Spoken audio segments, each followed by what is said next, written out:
경남은 군 지역이 모두 인구 감소 지역에 포함돼 있습니다. 정부가 농촌 지역 인구 대책으로 여러 대책을 내놨는데요.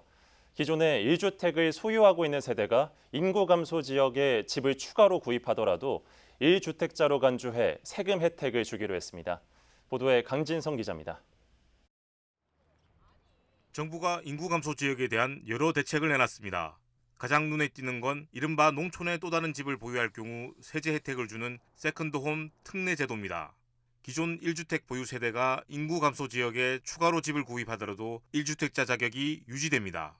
경남은 남해와 하동, 산청, 함양을 포함해 군 지역 모두가 인구 감소 지역입니다. 세컨드홈 개념을 도입한 것은 농촌 지역 주택 거래 활성화와 생활 인구를 늘리기 위해서입니다. 소비 여력이 있는 도시 인구가 왕래하면 지역 경제에 도움이 될 전망입니다. 세컨드홈 특례는 공시가격 4억 원 이하 주택을 구입하는 경우에 해당됩니다. 농촌 지역 시세를 감안하면 사실상 대부분 주택이 포함되는 셈입니다. 특례가 적용되면 재산세와 종부세, 양도세가 인하되는 혜택이 주어집니다.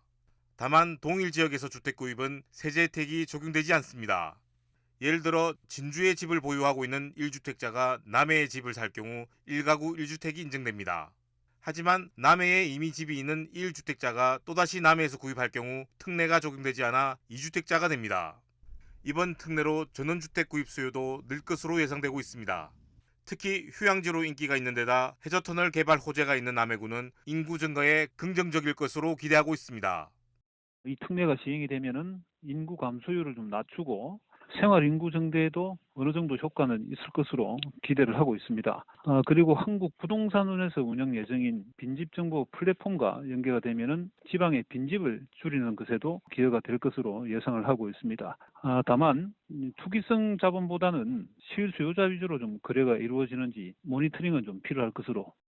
정부는 또 다른 인구 감소 지역 대책으로 소규모 관광단지를 조성합니다. 경남에는 남해 2곳, 하동 1곳이 추진됩니다. 개발 부담금을 면제하고 취득세를 감면하는 등 혜택을 통해 민간 투자를 촉진하기로 했습니다. 여기에 외국인이 인구 감소 지역에서 일정 기간 취업과 창업을 하는 조건으로 지역 특화형 비자를 발급합니다. 경남은 올해 250명이 배정됐으며 지자체마다 특성이 있는 외국인을 모집하고 있습니다.